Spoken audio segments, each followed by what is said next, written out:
Hola, soy Ana Moreno Marín, madre y periodista con más de 13 años de experiencia en televisión y prensa. Este podcast surge de mi inquietud por la educación en positivo. Mi objetivo es recorrer un camino de aprendizaje juntos, lleno de propuestas y herramientas para hacer de nuestros hijos niñas y niños felices y seguros, y de nosotros padres y madres formados y también, por supuesto, felices. En este camino me acompaña Jesús García, profesor, educador y formador de padres y madres como tú y como yo. Bienvenido, Jesús. Bien hallada y bien hallados. Oye, Jesús, seguimos hablando de la autoridad, que hemos descubierto que no es un tema tan duro o tan difícil como pensábamos si lo comprendemos o lo ponemos en marcha desde la perspectiva del amor, ¿no? Una autoridad que nace del amor. Y ahora vamos con la parte más práctica, claro, porque ¿cómo ganamos o perdemos autoridad? Hablábamos en el anterior podcast que hay veces, ¿no?, que hay familias que directamente ya han perdido la autoridad, ¿no? O sea, claro, que los niños se han apoderado de la situación familiar. Claro. Hombre, la autoridad siempre se puede recuperar, pero pienso que lo más importante es no perderla o perderla lo menos posible, ¿no? Entonces, por eso es interesante que reflexionemos sobre cómo y cuándo perdemos la autoridad, ¿no? Sí, porque luego hay muchas situaciones en el día a día, la verdad, que pueden ir sucediendo estas cosas, ¿no? O sea, y hay incluso pequeñas cosas. Jesús, yo te quería comentar, por ejemplo, una cuestión práctica. Ahora los bares están más cerrados, ¿no? Pero la típica situación, ¿no? Que los padres quedan con otros amigos y están ahí, ¿no? Y el niño, pues claro, lógicamente no se quiere quedar en la mesa. Así que se empieza a poner pesado, tal, y los padres al final dicen, oye, mira, pues le pongo la tablet o le pongo el móvil y que se ponga a jugar. Ay, aquí claro, estamos tocando un aspecto que también en algún momento tenemos, que es el tema de las redes sociales y estas cosas. A ver, es un tema peliagudo, De todas formas, lo importante es que, como decíamos en la sesión anterior, lo que vertebra la autoridad es la relación educativa de ayuda. Entonces, si yo quiero que mi hijo se siente en la mesa, pues a lo mejor tendré que ponerme a jugar con él. Verás, es que para eso soy su padre y por eso tengo la responsabilidad educativa. En vez de pasarle la tablet, es que alguien dirá, es que estoy con los amigos. Muy bien, pero tú en algún momento puedes, entre comillas, perder 10 minutos con tu hijo, ¿no? Así, haciendo un juego, yo qué sé, de dibujo, contándole una historia, no lo sé, ¿no? Y después diciendo, bueno, ahora te quedas que papá después va a volver a jugar contigo. Incluso después le podemos dar la tablet, ¿verdad? Yo no soy anti-medios, ¿no? Pero esto de usar la tablet como sustituto de la autoridad no tiene buena pinta, ¿eh? Te lo preguntaba porque el primer punto, ¿no?, que habíamos hablado era el de la permisividad, ¿no? O sea, vamos a ver lo primero como situaciones con las que podemos perder la autoridad. El primer punto es este, ¿no? Nos decías. La permisividad, claro, o sea, es decir, que lo que decíamos antes, ¿no? O sea, yo estoy con mis amigos y entonces pues no quiero que me moleste nadie. Entonces, ¿qué hago? Le permito que haga lo que quiera. Es decir, por ejemplo, ¿no? Yo justamente debajo de mi casa tengo un bar y tengo una plaza que además es una plaza privada. Pues a veces veo que los chicos, los niños, están aquí en la plaza y bueno, mientras están jugando no pasa nada, pero hay veces que a lo mejor pues están estropeando las plantas o están jugando a la pelota que no se debe, etcétera, etcétera, ¿no? Y tú ves que los padres miran y no hacen nada. Entonces, el niño, primero, esto, aunque parezca que el niño se siente bien, el niño se siente abandonado, porque los niños chiquititos sobre todo miran de reojo a papá y a mamá. Y entonces dicen, si me deja que haga lo que quiera, pero en el fondo no está pendiente de mí. Es decir, tenemos que intervenir. O sea, esto es fundamental. Y, por ejemplo, si estamos en casa, al dejar que un niño se ponga de pie en el sofá porque es pequeño, por miedo a frustrarlo o incluso por comodidad, es el principio de una mala educación. Y, por lo tanto, es el principio de nuestra pérdida de autoridad. Porque si yo hoy lo dejo hacer una cosa, cuando mañana le vuelva a decir que eso no se puede hacer, me va a reprochar que lo dejé. Qué duro esto, ¿no? Ni ponerse encima del sofá de pie, Jesús. Hombre, pongo lo de ponerse en el sofá de pie, verás, porque hay veces, porque no digo por el sofá en sí, Ana, sino por el hecho de que, por ejemplo, no digo ponerse de pie, hay niños que se ponen a saltar, no sé cómo decirte, o sea, eso estropea las cosas. Pongo este ejemplo, cada familia es un mundo, ¿no? Pero yo tengo que, o sea, si yo lo dejo que se ponga de pie en el sofá hoy, yo mañana no le puedo decir que se baje, ¿verdad? Porque me va a decir que lo dejé, ¿no? Entonces, cada familia, esto sí que es verdad que hay por eso digo, cada casa es un mundo, pero cada casa tiene que ver lo que decíamos en la sesión anterior, sus valores y sus normas. Y adecuar la dinámica educativa a los valores y a las normas, siempre con el afecto. Ojo, esto está inevitable, ¿no? ¿Vale? Así que nada, no podemos relajarnos, ¿no? Es imposible, eso sí, educar sin intervenir. O sea, no podemos pensar que se va a educar solo y le podemos dejar ahí libres. Si yo hoy, por ejemplo, le dejo que en vez de estar haciendo su tarea o atendiendo, se ponga a ver la tele a una hora que no debe, mañana no puedo decirle que no. Es decir, esa coherencia educativa, ¿no? Claro, este es el permisivismo, es dejar que el otro haga lo que quiere. Esto no puede ser. Sobre todo por lo que decía, porque en lo más interior de su seno como persona se siente abandonado. Esto es fortísimo. Hay que darle una vuelta a esto en la cabeza, analizar, ¿no? Cómo lo hacemos o no. Estaba pensando también en el tema de ceder, porque hay veces que sí que es importante ceder, ¿no? Que vemos que a lo mejor, pues sí que lo que hablábamos en el anterior capítulo, hay a lo mejor unas normas, pero vemos que ese día, por las circunstancias que seas, hay que ceder. Pero claro, ceder no puede ser la norma. Claro, vamos a ir por partes. Ceder es inevitable y además forma parte de este equilibrio del que hablábamos entre normas y afecto. Ahí estamos de acuerdo. Ahora, lo que, digamos, nos hace perder autoridad es que primero decimos que no y después cedemos. Es decir, por ejemplo, si yo le he dicho a mi hijo, no lo sé, estamos hablando y digo, pues mira, como no has ordenado tu cuarto, tú en el tiempo que tenías que haber ordenado tu cuarto, pues en vez de irte con tu amigo a las 5, te vas a las 5:30. Si yo digo eso, ahí no puedo ceder. Porque si cedo, pierdo la autoridad. Entonces, ¿qué es lo más interesante? Pues no decir que no. O sea, es decir, entonces antes de dar una sanción, entre comillas, ahora hablaremos del concepto de sanción, tengo que reflexionar, ¿no?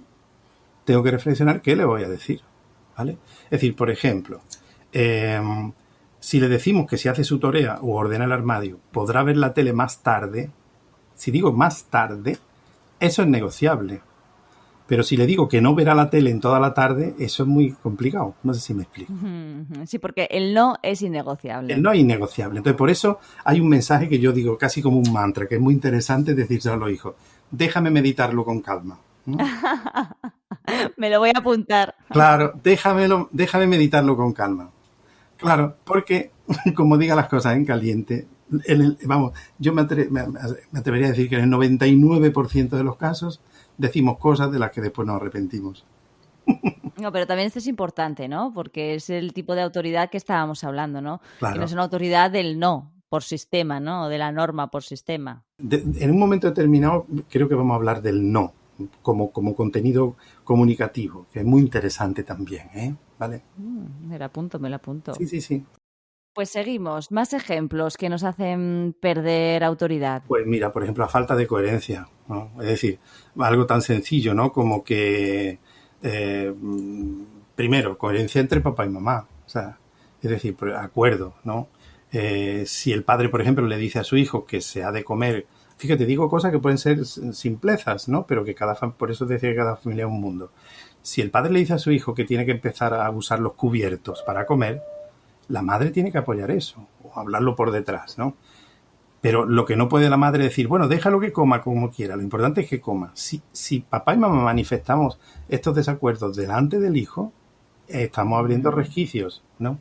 Entonces, esta coherencia es fundamental también con nuestro estado de ánimo y también hay que tener coherencia con lo que nosotros hacemos. O sea, si nosotros a nuestro hijo le decimos, por ejemplo, imagínate, que el móvil no viene a la mesa porque estamos comiendo, pues apliquémonos el cuento, ¿eh? Lo que no puede ser es que nosotros estemos comiendo y estemos usando el móvil. Sí, el ejemplo, eso es muy importante, ¿no? Claro, está la coherencia, o sea, esto es fundamental, ¿no? Oye, cuando perdemos la paciencia o los nervios, ¿eso qué tal va con la autoridad? Bueno, a ver, perder la paciencia va inherente a nuestra labor como padres, ¿no? Lo que no, menos mal. Lo que no puede ser sinónimo de perder los estribos. Es decir, perder los estribos al menos yo lo entiendo como empezar a dar gritos, humillar, etcétera, etcétera, ¿no? Por varias razones. Bueno, primero porque hemos dicho desde el principio, ¿no?, que los gritos, las humillaciones son negativas, hieren y además no educan. O sea, eso no sirve para nada. Pero hay una cosa a nivel de autoridad que es muy interesante. Y es que los niños se acostumbran también a los gritos. Entonces, si pongamos un caso, un padre, una madre que grita mucho, que no es coherente y que además después cede después de decir que no, pues el niño dice, bueno, pues vaya, no, o sea, no hay autoridad que valga. Entonces, el niño se acostumbra a eso y dice, perro ladrador porque mordedor, me da igual, me grita, pero en el fondo va a hacer lo que yo quiera al final. Pero también hay otra cosa, y es que los gritos son como un nivel de comunicación que va a pedir siempre más. Es decir, si yo grito, el niño después me va a poner una tesitura para que grite más. Y al final, ¿qué va a pasar? Pues posiblemente el último nivel de esos gritos puede ser incluso la agresión física, con lo cual pues no va bien, ¿no? Entonces, yo pienso que, y yo se lo digo a los padres, ojo, y me lo digo a mí mismo, cuando nos sentimos desbordados y que creemos que vamos a llegar a un límite, tenemos primero que detener todo el proceso educativo y pedir ayuda a tutores, a psicólogos, a escuelas de padres. Tenemos que pedir ayuda. Es lo que tú me contabas la otra vez, quiero recordar, ¿no? Con tu tía que llegaba una madre que le decía, mire usted, no puedo con ella. Bueno, pues si no puedes con ella, bueno, búscate la vida, perdonadme la expresión, entre comillas. Es decir, búscate un psicólogo, búscate a alguien que te ayude, una escuela de padres, pero es así, ¿vale? Sí, no hay que dejar perder, ¿no? Esa educación y esa relación que Claro. puede pasar por momentos y por horas bajas, eso es verdad, ¿no? Porque nunca no somos lineales, ¿no? Ni tampoco somos perfectos a lo largo de la educación. Es un proceso muy amplio de muchos años, ¿no? Y durante esos años pueden pasar muchas cosas, nos podemos quedar sin trabajo, podemos pasar por una situación familiar muy tensa, muy crítica, qué sé yo, por Claro, enfermedades, ¿no? claro, Por sí, sí, depresiones incluso también. O claro, sea que es complicado, ¿no? Es un proceso y en esos procesos igual a veces necesitamos ayuda de los demás. No claro. pasa nada. No pasa nada. Lo que sí es importante es decir, oye, me noto que me estoy volviendo un poco agresivo, ¿no? Y esto muchas veces, verás, es curioso porque nuestros hijos, sobre todo a cierta edad, nos dicen, mamá, últimamente me dan muchos gritos. Cuando nuestro hijo dice cosas de estas, tenemos que decir, atentos, algo está pasando. Sí, sí, Hagamos una sí, sí. reflexión y digamos, oye, pues tengo que cambiar, en fin, etcétera, etcétera, ¿vale?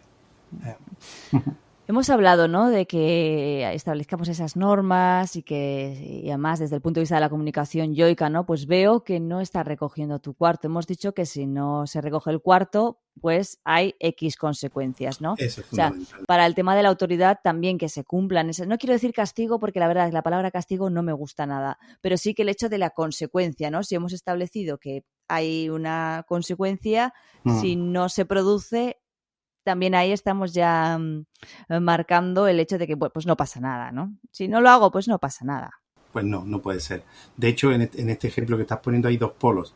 Uno es que en el polo de una parte se pierde la autoridad, pero después, como vamos adelante, si lo hacemos de otra manera, vamos a ganar autoridad. Pero en el caso, lo hemos dicho antes, quizás puede ser reiterativo, perdemos la autoridad cuando no cumplimos ni las promesas ni los castigos, ojo, ambas cosas. Muchas veces para que el niño se ponga a estudiar decimos, si estudias esta tarde, después tal cosa, ¿no? Después estudia y después no le damos tal cosa. Oye, pues atentos, perdemos la autoridad.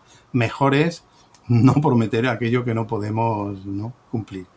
Y después ligado a esto también está el hecho de relacionarnos con nuestros hijos de forma superficial, es decir, no escuchar o escuchar a la ligera.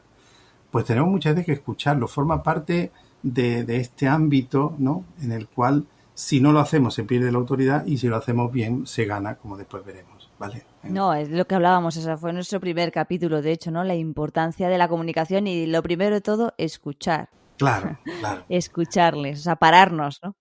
Pararnos un momento y con todo el cuerpo expresar que les estamos escuchando de verdad, que eso a veces tampoco es nada fácil, ¿no? Porque estamos con muchas cosas a la vez. Claro, le volvemos, ¿no? O sea, sí es verdad, muchas veces los padres venimos agitados, tal, pero es importante porque verás tú, muchas veces en el ejercicio de la autoridad le decimos a nuestro hijo, oye, escúchame, ¿no?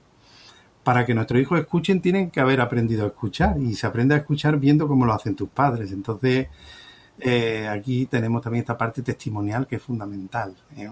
Y luego pensando un poco, y ahora que estoy, mientras hablamos, estoy analizando, ¿no? Situaciones en casa y todo, pienso también, es verdad que cuando no escuchamos así más profundamente, ¿no? O de manera más real, igual tenemos más facilidad para decir no de primeras, ¿no? Claro, Y no claro. estamos realmente parándonos a entender. Es que esta escucha, en la propia escucha, ya vamos a ir encontrando la solución de lo que tenemos que hacer. Esto es muy importante, ¿no?